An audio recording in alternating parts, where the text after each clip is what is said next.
Hi everyone, welcome back to another book to game comparison video for the Nancy Drew series.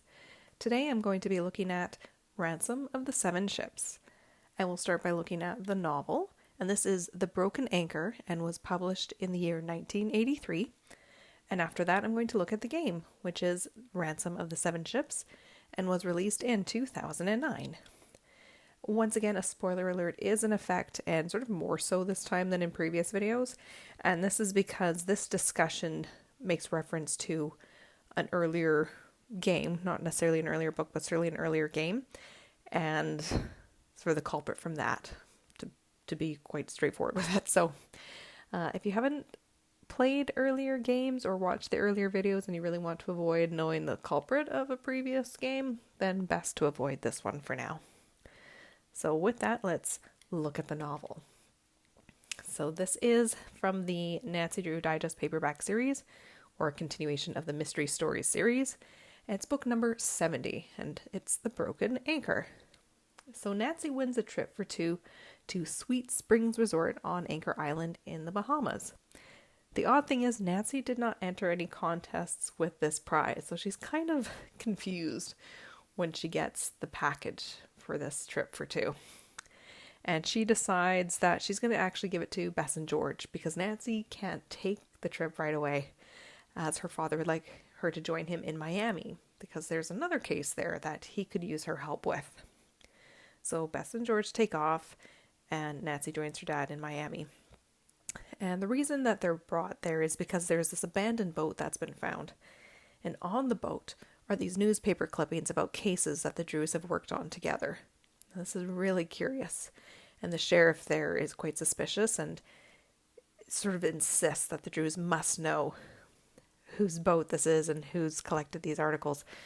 But the boat has been stripped of any information. They have no way of identifying who it belongs to.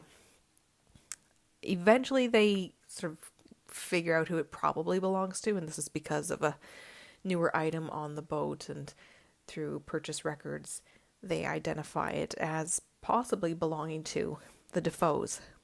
And now the Defoes happen to be the owners of Sweet Springs Resort.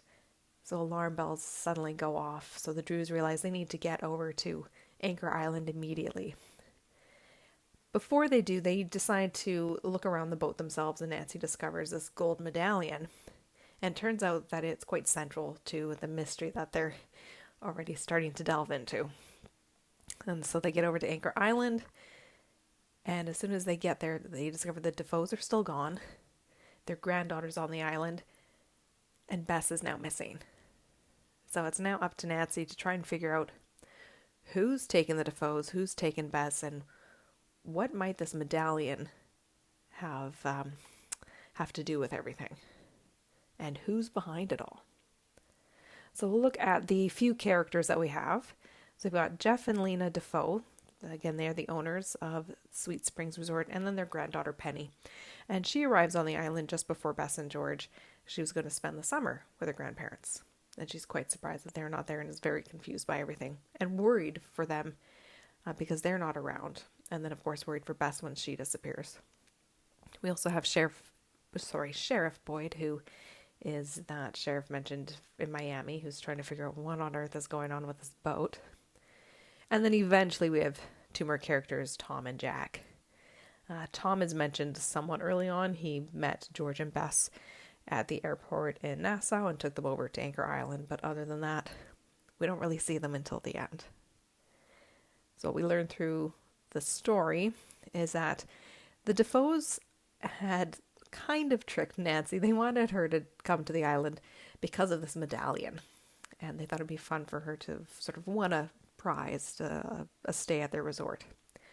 However, Tom and Jack are sort of interested in this medallion themselves, and they're trying to find a treasure that they believe the medallion leads to, which is what the Defoes suspect as well, because of this legend that's told about the island. And so Tom and Jack kidnap the Defoes, and Bess spots them at one point, so they kidnap her as well. So that's sort of how the story goes. And there's, of course, the ending, but I'm going to talk about the ending a little bit later. But that's the essence of what the mystery is about and who's involved and why. So next we can look at the game. This is the PC game Nancy drew Ransom of the Seven Ships, and it's game number 20 in the series. In the game we have Bess, who wins a trip to the Bahamas, and George and Nancy are going to join her. Nancy is delayed, so she joins them a day later. And once she arrives, she discovers that Bess has been kidnapped, and the only way of rescuing her is for Nancy to track down this lost treasure that's believed to be on the island of Dread Isle, where they're staying. Now, there aren't many people on the island. There's only one more aside from George. She's still safe. And that's the strange fisherman who really doesn't want to have anything to do with Nancy. He kind of wants to keep his distance, or so he says. There is also a parrot who belongs to the resort owners. And of course, the resort owners are gone. Nancy and George don't know where they are. And there are some rather sneaky monkeys who also inhabit the island. So those are really the girls' only companions on the island. Of course, there are marine wildlife who Nancy has some close encounters with when she goes sailing and diving. So as far as finding Bess and trying to discover or snoop out this treasure, Nancy's been left clues to find a journal that was hidden in the sand, and she digs it up. And through this journal, she finds coded messages, and she then has to decode them. And they lead her to learning about this history about this fleet of ships that sunk, and that they were carrying a treasure, and the treasure was hidden. And these clues lead to these different pieces that eventually lead Nancy to finding that treasure. And we'll talk a bit more about that in a bit, but first let's look at the characters. So there are, as noted, very few characters in the game. We've got George. The first time we see her as a physical character in the game, we're used to her as sometimes being a phone contact. And she's quite worried for Bess and their inability to connect with the outside world because the radio phone that they have is not working. We then have the fisherman. So this is sort of where we've got our spoiler alert, folks.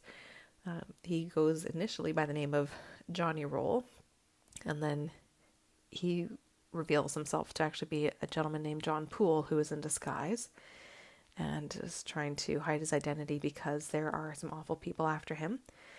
But we learned that that too is a disguise, and it's really Dwayne Powers, who Nancy had met in game number 2, Stay Tuned for Danger, and helped put him away. And then we also has the aforementioned Cuckoo, that's the parrot, who is related to Lulu from The Curse of Blackmore Manor. And then we have all the monkeys. So as the game unfolds, and as we reach the conclusion, we learn that Nancy's been manipulated by Dwayne Powers, who is this former actor and was able to disguise himself as 2 different people. And he really proves these acting chops by tricking Nancy into doing his bidding of searching for the treasure, but also by insisting that she give it to him. Because she's given a note saying she has to give it to the fisherman. And she really forces it on him, which he thinks is great. She's giving him the treasure, no questions asked, really. And then more about that ending to come in a bit. But that is the essence of the game and what the mystery is and what Nancy is doing. So now let's start the comparison. So we'll look at the titles first, which are different. So the book is called The Broken Anchor, whereas the game is Ransom of the Seven Ships. And these differences make sense. The book focuses on this medallion which has the image of a broken anchor on it.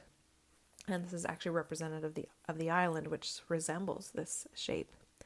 And then the game with Ransom of the Seven Ships, I shouldn't say talks about, but reflects the historical element about these ships that sunk, and that there was a treasure about them, and Nancy's really doing a search for clues and pieces left by these shipwrecks. So that's why we have different titles. The storylines are very similar. For the book, Nancy wins this vacation to Anchor Island. The owners of the resort, followed by Bess, then vanish, and Nancy tries to find a treasure relating to an ancient medallion.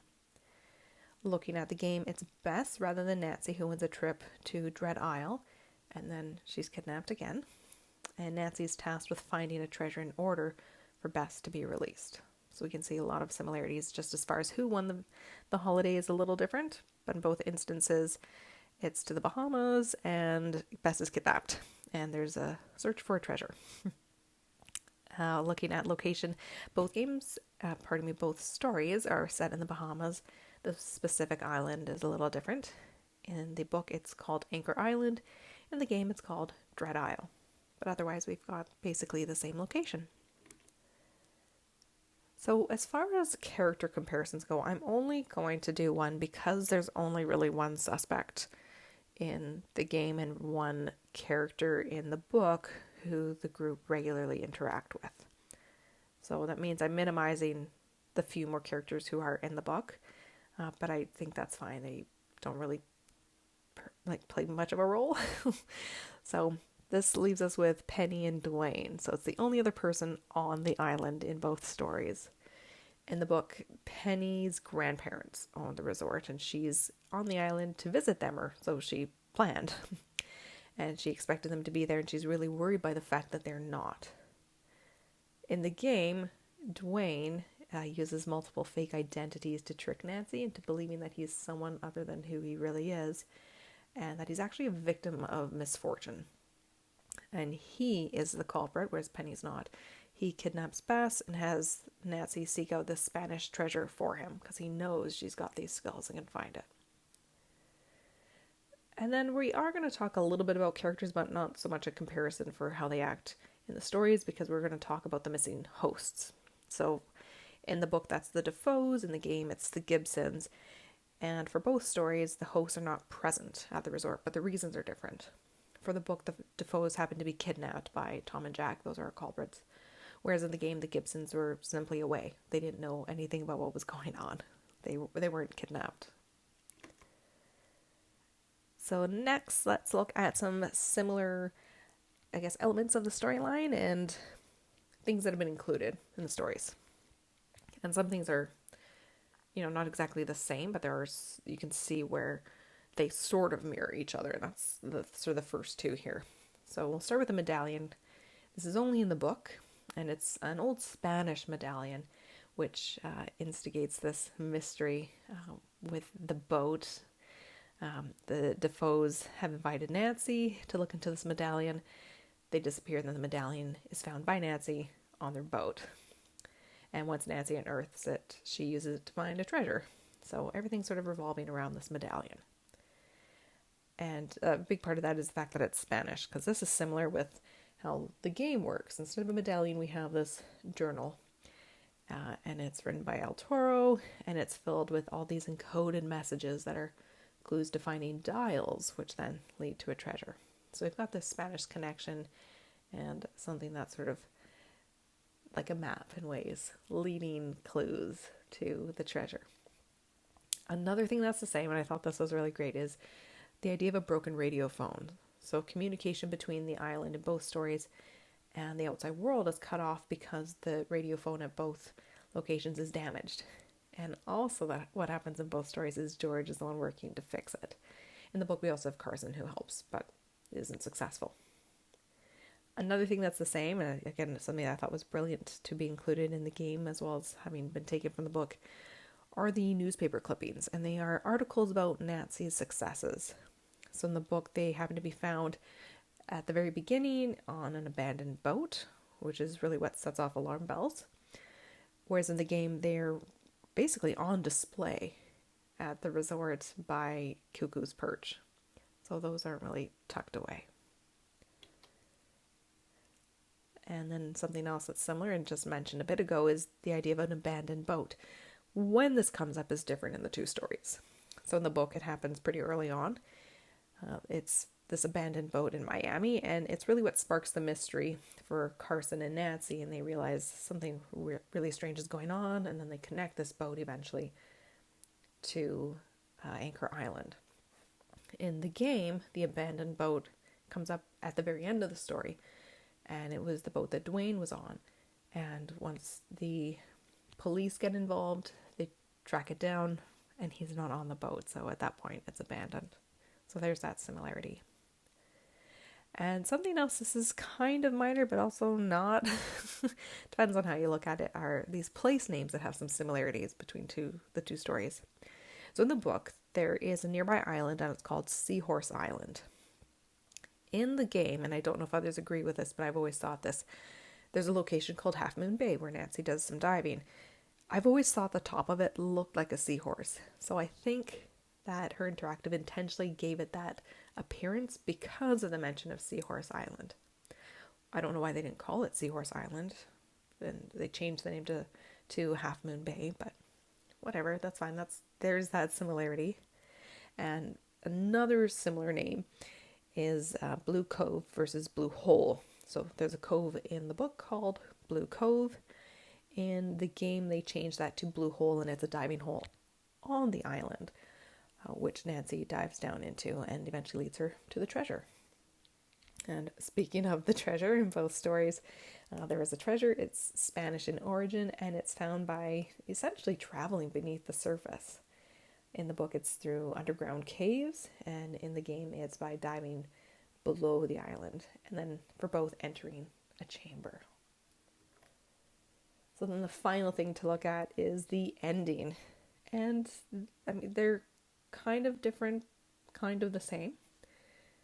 For the book, Nancy and the group she's with use the medallion as a map. They kind of figure out that there are these lines that are maps not for trails on the island, but actually for a tunnel network. And this leads the group to finding Bess and the Defoes who have been locked in a chamber in one of these tunnels. So they free them, and then later that night, the group spot the kidnappers, and they see that they're running off to a boat, and their suspicion is that they're going to damage the boat, which has a radio, or at least damage the radio, so that once again communication to the outside world is impossible. So Nancy runs off and tricks them and diverts them off course so that they follow her, and then Carson comes up with like an axe or a hatchet and sort of threatens the bad guys, and then they're captured. From there, Nancy then figures out how to find the treasure, which is in this chamber. Now in the game, Nancy does go through a chamber to find the treasure, and this is by following clues from a journal, not from the medallion. Once she finds the treasure and returns to the resort, she finds a note with instructions for her to give the treasure to the fisherman, and they'll pick it up from him.